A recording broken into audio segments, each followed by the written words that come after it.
بسم اللہ الرحمن الرحیم۔ السلام علیکم۔ آج کی ویڈیو میں شام غریبہ کے حوالے سے ان غلط فہمی کا خلاصہ کریں گے جو کہ ہر دوسرے انسان کے دماغ میں پائی جاتی ہیں۔ شام غریبہ کے بارے میں ہمارے دوست کے ساتھ پیش آنے والے واقعے کو اسی کی زبانی سنتے ہیں۔ میں ایک دیہاتی گھرانے میں پیدا ہوا۔ مذہب کے بارے میں میری معلومات گاؤں کے مولانا کی معلومات تک محدود تھی۔ ان کی کل قابلیت یہ تھی کہ وہ پہلے والے مولانا کے بیٹے تھے جن کی وفات کے بعد وہ خود بخود تعینات ہو گئے تھے۔ محرم کے قریب آتے ہی مختلف قسم کی باتیں سننے کو ملتی تھی۔ ان کا مقصد شاید خوف پیدا کرنا تھا۔ یہ بتایا جاتا کہ شیعہ محرم میں جلوس نکالتے ہیں اور سنی بچوں کو اغوا کر کے ان کا خون نیاز میں ڈال دیتے ہیں۔ دلی طور پر میں شیعوں سے خوف زدہ ہو گیا اور دل ہی دل میں سوچا کہ یہ کیسے ظالم لوگ ہیں۔ ایک دن ایک پکے نمازی نے کہا کہ اہل تشیع بڑے عجیب ہیں۔ وہ جب کوئی کھانے کی چیز ہمیں دیتے ہیں تو اس میں تھوک ڈال دیتے ہیں۔ ہمیشہ سچ بولنے اور نماز کی پہلی صف میں کھڑے ہونے والے اس سفید ریش کی بات پر سوال اٹھانا تو خود پر سوال اٹھانے جیسا تھا۔ اس سے میری نفرت کئی سو گنا بڑھ گئی۔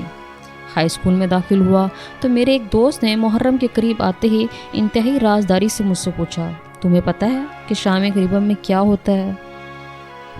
مجھے سرے سے کچھ معلوم نہ تھا۔ میں نے کہا مجھے معلوم نہیں کیا ہوتا ہے، آپ بتا دیں۔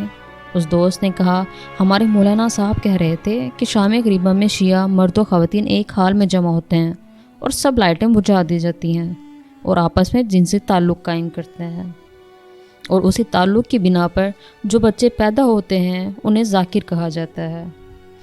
میٹرک کے بعد کالج میں داخل ہوئے تو پتہ چلا کہ ہمارا ایک ہم جماعت کا تعلق اہل تشیع سے ہے۔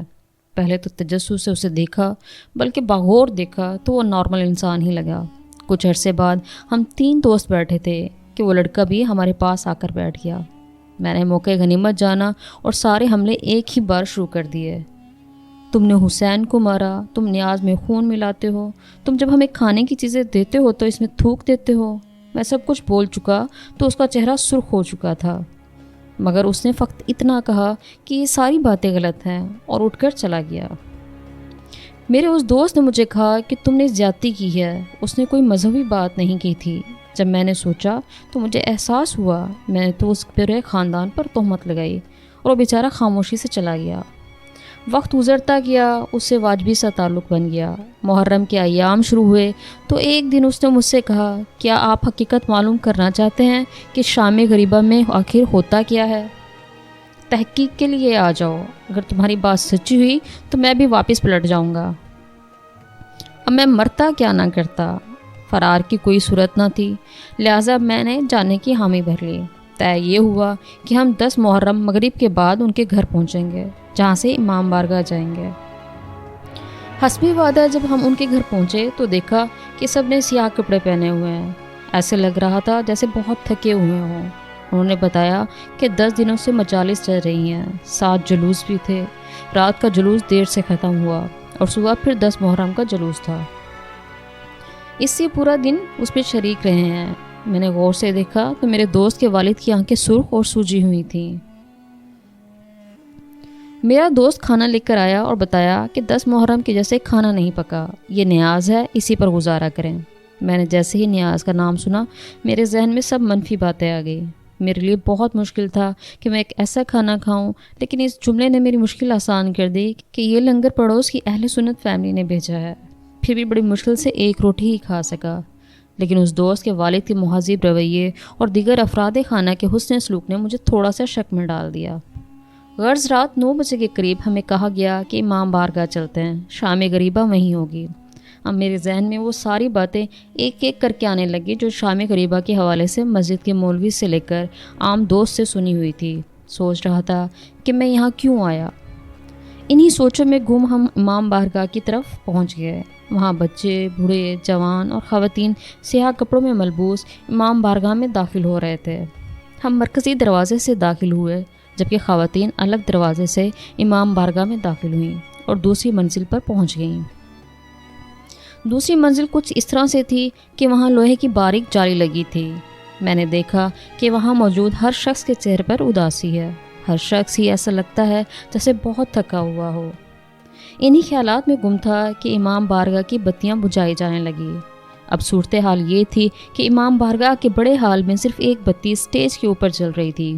اسی دوران ایک ذاکر نمودار ہوئے جن کے کپڑے سیاہ تھے، ہلکی ہلکی داڑھی تھی، گریباں کھلا تھا اور کفیں چڑھی ہوئی تھیں۔ انہوں نے مائک پر آتے ہی بلند آواز سے پڑھا، انا للہ و انا الیہ راجعون۔ یہ پڑھنا تھا کہ حال میں کہرام مچ گیا، گویا یہ لوگ پہلے سے تیار بیٹھے تھے۔ انہوں نے اسی جملے کو 3 بار دہرایا، ہر بار کے ساتھ گریا کی آواز بلند ہو جاتی۔ میں اس صورتحال کے لیے بالکل تیار نہ تھا۔ میں حیرت سے دیکھنے لگا کہ ابھی تک ذاکر نے کچھ کہا ہی نہیں اور یہ اس قدر رو رہے ہیں۔ مگر پھر خود کو کوسنے لگا کہ عجیب ہوں، جوان اور بزرگ تو اپنی جگہ، بچوں کے آنسو ان کے گال گیلے کر رہے ہیں۔ اب ذاکر نے بولنا شروع کیا، لوگوں تمہارے نبی کا نواسہ شہید کر دیا گیا ہے، نبی زادیاں اب دشمن کے نرغے میں ہیں، انہیں قید کیا جا چکا ہے۔ ہر جملہ میرے دل میں خنجر کی طرح پیوست ہو رہا تھا، شور و گریہ مجھے کھینچ رہا تھا۔ اب خواتین کے رونے کی آوازیں بھی نیچے تک آنے لگی۔ ذاکر کہہ رہا تھا، آج صبح ماؤں کے پاس بیٹے تھے، اب شامی غریبہ ہیں، اب وہ بیٹے نہیں رہے۔ ذاکر پڑھتا رہا اور مجھے پتہ ہی نہیں چلا کہ کب میری آنکھوں سے آنسو بہنا شروع ہوئے، کب ہچکیاں بندھی اور کب آواز بلند ہوئی۔ شامی غریبہ ختم ہو چکی تھی اور میں خود کو قافلہ حسینی کا شریک سمجھ رہا تھا۔ مجھے لگ رہا تھا کہ میری فکر کی بھی شامی غریبہ تھی۔ میرے دماغ میں بڑے مقدس بت ٹوٹ چکے تھے جو قرآن کی تلاوت کرتے تھے، جو پہلی صف میں نماز پڑھتے تھے، اور لوگوں نے کیا ستم ڈھائے تھے۔ میرے نبی کے خاندان کے لیے رونے والوں کے بارے میں اس قدر تہمتیں، سچ پوچھے تو اب میرا ذہن ان کی بتائی ہر بات کو مشکوک سمجھ رہا تھا۔ اتنے میں میرا شیعہ دوست آ گیا اور روتے ہوئے میرے گلے لگا اور کہا، یہ ہوتی ہے شام غریبہ، یعنی غریبوں کی شام، خاندان مصطفیٰ کے کٹ جانے کے بعد ان کے خاندان کی بے کسی کی شام، خاندان پیغمبر کے صحرا میں بے یار و مددگار ہو جانے کی شام، ایسی شام جس پر اہل ایمان کی آنکھیں پانی اور دل خون کے آنسو روتا ہے۔ یہی شام ہے جس میں روایت ام سلمہ کے مطابق خاتم الانبیاء روتے تھے۔ رونے کی شام، آہو بکا کی شام، اور یہی شام غریبہ ہے۔ میں نے اپنے دوست سے ہاتھ جوڑ کر معافی مانگی۔ اس نے کہا، میں تم سے ناراض ہوا ہی نہیں تھا، کیونکہ ہمیں معلوم ہے یزیدیت آج بھی موجود ہے۔ میں حیران ہوتا ہوں کہ اس دور میں بھی اتنا غلط پروپیگنڈا اتنا کامیاب ہو سکتا ہے۔ آخر میں بس اتنا کہنا چاہوں گی، آپ کسی بھی مسلک سے تعلق رکھیں، دوسرے کے مسلک کا احترام کریں، کیونکہ ہمارے نبی کریم صلی اللہ علیہ وآلہ وسلم نے فرمایا، لا اکراہ فی دین، دین میں کوئی جبر نہیں۔ کوئی خوشی سے ہمارے دین میں آئے تو اسے خوشی سے خوش آمدید کہیے، کسی کے ساتھ جبر نہ کیجیے اور نہ ہی کسی کے مسلک کو، کسی کے دین کو برا کہیے۔